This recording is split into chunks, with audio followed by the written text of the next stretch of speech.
नमस्कार,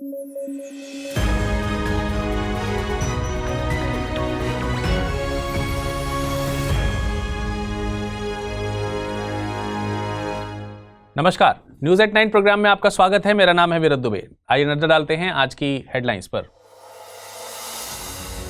न्यूजीलैंड के साथ भारत की एफटीए वार्ता शुरू। 10 साल के ब्रेक के बाद शुरू हुए नेगोशिएशंस। सीडीआरआई और आईपीओआई में शामिल हुआ न्यूजीलैंड। ह्यूमन राइट्स काउंसिल की बैठक का आयोजन। वर्ल्ड उइगुर काउंसिल में लगाई एग्जीबिशन। उइगुर मुसलमानों पर चीन करता है जुर्म।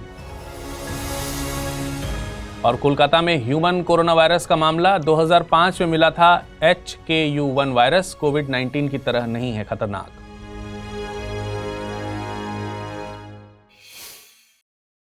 चलिए खबरों में आगे बढ़ेंगे, लेकिन उससे पहले आपको बता दें, इस बुलेटिन को पीडीएफ फॉर्मेट में पढ़ना चाहते हैं तो अमृत उपाध्याय 007 इस टेलीग्राम से जुड़ जाइए, वहां से डाउनलोड कर लीजिए और आसानी से पढ़िए। अब आइए नजर डालते हैं खबरों पर विस्तार से। न्यूजीलैंड के प्रधानमंत्री क्रिस्टोफर लक्सन इन दिनों भारत की आधिकारिक यात्रा पर हैं। कल के न्यूज एट 9 में हमने रायसीना डायलॉग कवर किया था। क्रिस्टोफर लक्सन रायसीना डायलॉग में चीफ गेस्ट के तौर पर शामिल हुए हैं। इस यात्रा के दौरान न्यूजीलैंड और भारत के बीच कई समझौते किए गए हैं। इस मौके पर न्यूजीलैंड भारत द्वारा लॉन्च 2 वैश्विक पहलों का भी हिस्सा बन गया है। एक तो न्यूजीलैंड IPOI यानी इंडो पैसिफिक ओशियंस इनिशिएटिव्स में शामिल हुआ है। IPOI को नवंबर 2019 में भारत द्वारा थाईलैंड में आयोजित ईस्ट इंडिया एशिया समिट में लॉन्च किया गया था। इसका मकसद एक free and open Indo Pacific के लिए सहयोग को बढ़ावा देना है, जिससे एक नियम आधारित रीजनल ऑर्डर स्थापित हो सके। IPOI में 7 पिलर्स आइडेंटिफाइड किए गए हैं। इनमें से पहला है मैरिटाइम सिक्योरिटी, दूसरा है मैरिटाइम इकोलॉजी, तीसरा है मैरिटाइम रिसोर्सेज, चौथा है capacity building and resources sharing, पांचवां disaster risk reduction and management, छठा है science technology and academics cooperation, सातवां है trade connectivity and maritime transport. इसके अलावा न्यूजीलैंड CDRI यानी कि coalition for disaster resilient infrastructure का सदस्य बन गया है। CDRI एक multi stakeholder global partnership है। इसमें राष्ट्रीय सरकारें, UN agencies, development banks, private sector, academic और नॉलेज इंस्टीट्यूशंस शामिल हैं। इसका मकसद अवसंरचना को आपदा के लिहाज से तैयार करने के लिए उसके साथ जुड़ी चुनौतियों को डील करने के लिए काम करना है। इसकी लॉन्चिंग प्रधानमंत्री नरेंद्र मोदी द्वारा साल 2019 में UN क्लाइमेट एक्शन समिट के दौरान की गई थी और इसका सचिवालय नई दिल्ली में स्थित है। साथ ही न्यूजीलैंड और भारत के बीच पूरे 10 साल के ब्रेक के बाद FTA यानी फ्री ट्रेड एग्रीमेंट की वार्ता को लेकर फिर से चर्चा शुरू हो गई है। भारत और न्यूजीलैंड के बीच FTA में आ रही सबसे बड़ी चुनौती है भारत का डेयरी सेक्टर। दरअसल न्यूजीलैंड भारत के डेयरी सेक्टर में सबसे ज्यादा एक्सेस चाहता है, लेकिन भारत इस मामले में अपने लाखों किसानों को लेकर संरक्षणवादी नीतियों को अपनाता है। इसके चलते दोनों देशों के बीच FTA का मामला अभी भी अटका पड़ा है। क्योंकि इस बार भारत USA के साथ भी फ्री ट्रेड एग्रीमेंट को फाइनल करने की दिशा में आगे बढ़ रहा है और US ने भी भारत से डेयरी सेक्टर को ओपन करने की मांग रखी है। भारत और न्यूजीलैंड के FTA की राह में दूसरी चुनौती है कि भारत की डिमांड। दरअसल भारत अपने स्किल्ड वर्कर्स के लिए न्यूजीलैंड से वही ट्रीटमेंट डिमांड करता है जो ऑस्ट्रेलिया और चीन के वर्कर्स को मिला हुआ है, लेकिन न्यूजीलैंड इसके लिए राजी नहीं था। लेकिन अब इन दोनों मुद्दों पर इस बार सहमति बनाने के लिए पूरे प्रयास किए जा रहे हैं, जिससे दोनों देशों के बीच FTA को फाइनलाइज किया जा सकेगा। भारत सरकार ने बजट 2025-26 में विज्ञान धारा योजना के बजट में अच्छी खासी वृद्धि की है। साल 2024-25 के बजट में इस योजना के लिए 330.75 करोड़ रुपए एलोकेट किए गए थे। वहीं साल 2025-26 के बजट में इसमें 1425 करोड़ रुपए को एलोकेट किया गया है। विज्ञान धारा योजना में 3 अम्ब्रेला स्कीम को मर्ज किया गया है। इस स्कीम में पहली स्कीम है science and technology institution and human capacity building. इसके तहत भारत की वैज्ञानिक अवसंरचना का विकास किया जा रहा है। इसके लिए एकेडमिक इंस्टीट्यूशंस में रिसर्च एंड डेवलपमेंट के लिए लैब्स का विकास किया जा रहा है। दूसरी योजना है रिसर्च एंड डेवलपमेंट। इसके तहत क्रिटिकल एरियाज में रिसर्च की जाती है। तीसरी योजना है innovation technology development and deployment. इसके तहत स्कूल से लेकर हायर एजुकेशन और इंडस्ट्री तक इनोवेशन को बढ़ावा दिया जा रहा है। विज्ञान धारा योजना एक सेंट्रल सेक्टर स्कीम है जिसे पूरे देश में लागू किया जा रहा है। यह योजना भारत सरकार के विज्ञान एवं प्रौद्योगिकी विभाग के 5 इयर्स गोल्स के साथ अलाइंड है। साथ ही ये योजना विकसित भारत 2047 के लक्ष्य को भी पूरा करने में मददगार है। दोस्तों, अगर आप यूपीएससी एस्पिरेंट हैं तो आपके लिए गेम चेंजिंग अपॉर्चुनिटी है स्टडी IQ का नया संपूर्ण बैच। एक कॉम्प्रिहेंसिव प्रोग्राम जिसमें टॉप एडुकेटर्स के साथ 1000+ आवर्स की live classes, personalised mentorship, and hand written notes से लेकर पीआरपी, एमआरपी जैसे इंटेंसिव प्रोग्राम्स हैं। प्रीलिम्स और मेंस स्कॉलरशिप के तहत प्रीलिम्स क्लियर करने पर पूरी फीस रिफंड हो जाएगी। टॉप परफॉर्मर्स के लिए हर मंथ 11,000 रुपीज का cash reward. Economically weaker sections के लिए स्पेशल उड़ान स्कॉलरशिप भी है। X secretary Anil Swarup sir खुद गाइड करेंगे आपको इस जर्नी में। स्टडी IQ पर 2 करोड़ इंडियंस का ट्रस्ट है और अब संपूर्ण बैच के साथ आपका यूपीएससी ड्रीम भी होगा अचीव। सिल्वर, गोल्ड या platinum, choose the plan that fits your needs. आपको करना क्या है, स्टडी IQ वेबसाइट पर जाइए, यूपीएससी संपूर्ण बैच पर क्लिक कीजिए and once you click on buy now आप देख सकते हैं डिस्काउंट कोड्स। वहां पर टाइप कीजिए अमृत लाइव एंड आपको मिलेगा सबसे lowest price. And obviously your IAS journey starts here. UNHCR यानी यूएन ह्यूमन राइट्स काउंसिल के 58वें सत्र की बैठक स्विट्जरलैंड के जिनेवा में आयोजित की जा रही है। इस मौके पर वर्ल्ड उइगर काउंसिल ने एक एग्जीबिशन आयोजित किया है जिसके जरिए चीन द्वारा उइगर मुसलमानों पर की जा रही ज्यादतियों को दिखाया गया है। वर्ल्ड उइगर काउंसिल उइगर लोगों के अधिकारों की वकालत करने वाली एक अंतर्राष्ट्रीय संस्था है। इसकी स्थापना साल 2004 में हुई थी। अब देखिए, उइगर मुस्लिम्स चीन के शियनजियांग प्रांत में निवास करते हैं। चीन में जो उइगर मुसलमान रह रहे हैं वो अल्पसंख्यक तुर्क जातीय समूह से संबंध रखते हैं। माना जाता है कि ये मूल रूप से मध्य और पूर्व एशिया के रहने वाले हैं। चीन में इन्हें अल्पसंख्यक का दर्जा दिया गया है। ऐसा दावा है कि ये समुदाय चीन से अलग होना चाहता है, लेकिन चीन की वन चाइना पॉलिसी के चलते चीन ऐसा नहीं चाहता। इसके चलते इनके विरोध को पूरी तरह से खत्म करने के लिए चीन द्वारा यहाँ डिटेंशन कैंप लगाकर कई तरह की यातनाएं दी जाती हैं। यूएन ह्यूमन राइट्स काउंसिल का अनुमान है कि हाल के सालों में चीन के शिनजियांग क्षेत्र में बने डिटेंशन कैंप्स में करीब 10 लाख उइगर मुसलमानों को कैद करके रखा हुआ है। चीन ने शुरू में तो इन डिटेंशन कैंप्स के अस्तित्व को ही नकार दिया था, लेकिन बाद में कहा कि ट्रेनिंग सेंटर्स हैं और चरमपंथ का मुकाबला करने के लिए डिजाइन किए गए हैं। रिपोर्ट से पता चलता है कि उइगर बंदियों को हिरासत शिविरों के भीतर और बाहर अक्सर कठोर परिस्थितियों में जबरन श्रम का शिकार बनाया जाता है।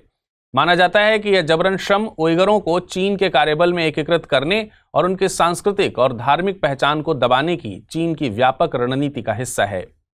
आपको बता दें कि UNHCR जिनेवा में स्थित है। यह अंतर्राष्ट्रीय समुदाय के लिए मानवाधिकार मुद्दों से संबंधित किसी भी विषय पर चर्चा करने के लिए एक बहुपक्षीय मंच है।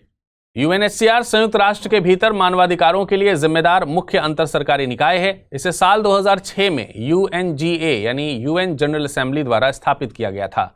यह दुनिया भर में मानवाधिकारों के प्रचार और संरक्षण को मजबूत करने के लिए जिम्मेदार है।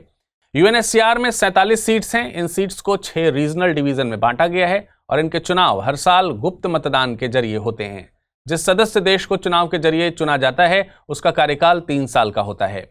यह सदस्यता लगातार 2 कार्यकाल तक सीमित है। इन सदस्यों का चुनाव जनरल असेंबली के द्वारा किया जाता है, जहां पर UN के 193 देशों में सबके वोट की वैल्यू बराबर है। पश्चिम बंगाल के कोलकाता में एक महिला में ह्यूमन कोरोना वायरस HKU1 का मामला पाया गया है। HKU1 को बीटा कोरोना वायरस हांगकांग भी कहते हैं। ये कोविड-19 और SARS-MERS की फैमिली से ही बिलोंग करता है, लेकिन इसे सामान्य रेस्पिरेटरी इलनेस ही माना जाता है। इसमें कोविड-19 की तरह पेंडेमिक फैलाने की संभावना नहीं होती है। कॉमन ह्यूमन कोरोना वायरस के प्रकारों में HKU1 के अलावा NL63, OC43 और 229E भी शामिल हैं। देखिए, डॉक्टर्स के मुताबिक कोविड-19 जब आइडेंटिफाई हुआ तब ये एक नोवल या एक नए तरह का स्ट्रोन था जो कि महामारी में तब्दील हो गया। लेकिन HKU1 की पहचान पहली बार साल 2005 में हुई थी, इसलिए ये नया वायरस नहीं है। साथ ही आमतौर पर ज्यादा लोग इसे लाइफ टाइम में कभी न कभी किसी न किसी तरह वायरस से प्रभावित होते रहते हैं। इस वायरस से लोगों में कॉमन कोल्ड और फ्लू होता है या इन्फेक्टेड पर्सन के खांसने या छींकने के माध्यम से डायरेक्ट कॉन्टैक्ट के जरिए दूषित सतहों को छूने और फिर चेहरे, मुंह या नाक को छूने से फैलता है। डॉक्टर्स के मुताबिक इससे होने वाली बीमारी अपने आप ही ठीक हो सकती है, लेकिन बुजुर्ग, बच्चे, pregnant women, week immune system वाले लोग और इसके लिए वनरेबल हैं और इन्हें इसके लिए सतर्क होने की आवश्यकता है।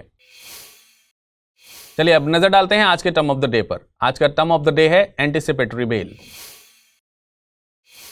एंटीसिपेटरी बेल को हिंदी में अग्रिम जमानत कहते हैं। इसका मतलब है कि गिरफ्तारी से पहले ही व्यक्ति द्वारा इसके लिए अप्लाई कर दिया जाता है।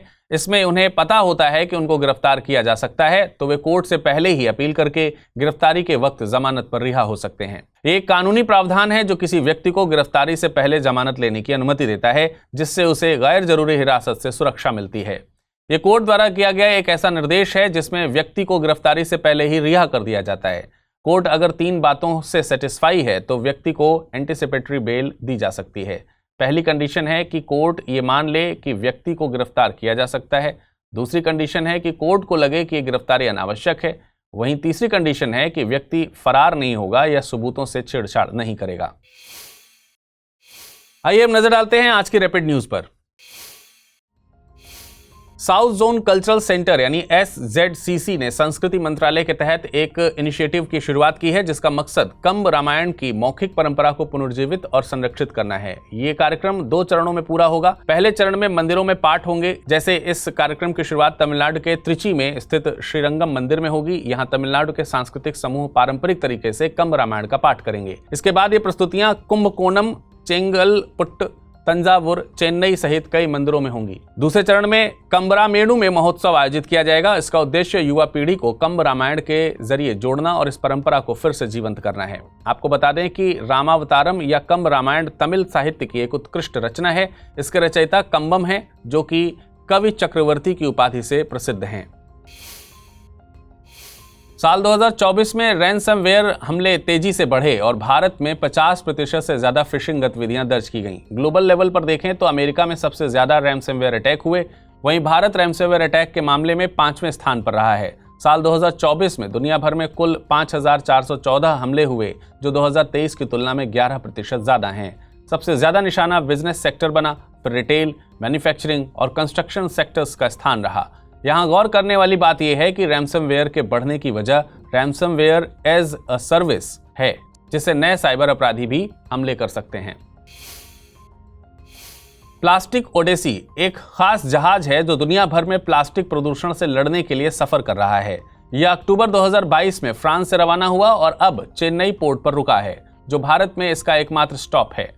इस जहाज का मकसद प्लास्टिक प्रदूषण के लिए कम लागत वाले और टिकाऊ समाधान खोजना है, ताकि प्लास्टिक रिसाइकलिंग को बेहतर किया जा सके। यह जहाज एक रिसर्च सेंटर की तरह काम करता है, जहां रिसाइकलिंग वर्कशॉप, ट्रेनिंग रूम और लैब्स हैं। यहाँ प्लास्टिक से लकड़ी जैसी मजबूत सामग्री, टाइल और चश्मे बनाए जा रहे हैं। अब तक 400 से ज्यादा उद्यमी और लगभग 5000 बच्चे इस पहल से जुड़ चुके हैं। इस यात्रा का लक्ष्य दुनिया भर के देशों में माइक्रो रिसाइकलिंग फैक्ट्रियां खोलना है। इसका अगला पड़ाव रियूनियन द्वीप है। यह द्वीप हिंद महासागर में, मेडागास्कर के पूर्व में और मॉरिशस के दक्षिण में स्थित है। वैज्ञानिक neutrino less double beta decay नामक एक रेयर एटॉमिक प्रोसेस की खोज कर रहे हैं, जो यह साबित कर सकती है कि न्यूट्रिनो खुद का ही एक एंटी पार्टिकल है। आमतौर पर हर कण का एक एंटी पार्टिकल होता है जो उसे विपरीत चार्ज वाला होता है। जैसे इलेक्ट्रॉन का एंटी पार्टिकल पॉजिट्रॉन है। अगर यह साबित हो जाता है कि न्यूट्रिनो और उसका एंटी पार्टिकल एक ही कण है, तो यह फिजिक्स के मौजूदा नियमों को चुनौती देगा। इसके अलावा यह खोज इसलिए भी अहम है क्योंकि न्यूट्रिनो ब्रह्मांड में सबसे अधिक पाए जाने वाले कणों में से एक है। इसकी स्टडी से यूनिवर्स के कई रहस्यों को सुलझाने में मदद मिल सकती है। दीनदयाल अंत्योदय योजना राष्ट्रीय ग्रामीण आजीविका मिशन यानी DNRLM में अपना टारगेट अचीव कर लिया है। इस योजना के तहत महिलाओं को स्वयं सहायता समूह यानी SHG में संगठित किया गया है। इनकी आमदनी बढ़ाने व जीवन स्तर सुधारने में सहायता इससे होती है। 28 फरवरी 2025 तक यह योजना 28 राज्यों और 6 केंद्रशासित प्रदेशों के 745 जिलों और 7114 ब्लॉक्स में लागू हो चुकी हैं। अब तक 10.05 करोड़ महिलाएं 90.90 लाख स्वयं सहायता समूहों से जुड़ चुकी हैं। इसके अलावा सरकार स्वयं सहायता समूहों के उत्पादों को बेचने के लिए सरस मेले और ऑनलाइन प्लेटफॉर्म जैसे फ्लिपकार्ट, अमेजन, मीशो, जियोमार्ट और ई सरस जैसी वेबसाइट्स की मदद कर रही है। इससे महिलाएं आत्मनिर्भर बन रही हैं। अब आइए नजर डालते हैं आज के बुलेटिन पर बनने वाले प्रश्नों पर। पहला प्रश्न है, खबरों में रहा प्लास्टिक ओडिसी पद निरूपित कर रहा है। प्लास्टिक पर निगरानी रखने के लिए अंतरिक्ष में भेजा गया सैटेलाइट, महासागरों में मिली प्लास्टिक्स को ईंधन में परिवर्तित करने के लिए एक यंत्र, प्लास्टिक प्रदूषण के लिए एक खास जहाज, या फिर प्लास्टिक खाने वाला एक बैक्टीरिया। अगला प्रश्न है, खबरों में रहे HKU1, NL63, OC43 और 229E संबंधित हैं। ह्यूमन कोरोना वायरस, क्षुद्र ग्रह, जेनेटिक फसलें या फिर नए खोजे गए तत्व। अब आइए नजर डालते हैं पिछले बुलेटिन पर आधारित प्रश्नों पर और जानते हैं उनके सही उत्तर। पहला प्रश्न था, चर्चा में रहे ग्लोबल डिमिंग का अर्थ है पृथ्वी पर पहुंचने वाली सनलाइट की मात्रा में कमी, पोलर रीजन से बर्फ का पिघलना, बायोडायवर्सिटी हॉटस्पॉट का कम होना या फिर हिमालय की जैव विविधता का कम होना। इसका सही जवाब है विकल्प ए, यानी पृथ्वी पर पहुंचने वाली सनलाइट की मात्रा में कमी। अगला प्रश्न था, निम्नलिखित में से कौन सा संदर्भ क्यूबिट शब्द का उल्लेख करता है? क्लाउड सर्विसेज, क्वांटम कंप्यूटिंग, दृश्यमान प्रकाश संचार प्रौद्योगिकी या फिर वायरलेस संचार प्रौद्योगिकी। इसका सही जवाब है विकल्प बी, यानी क्वांटम कंप्यूटिंग। तो आज के बुलेटिन में फिलहाल इतना ही। कल मुलाकात करेंगे, कल कुछ नई खबरों के साथ। तब तक अपना ख्याल रखिएगा। धन्यवाद।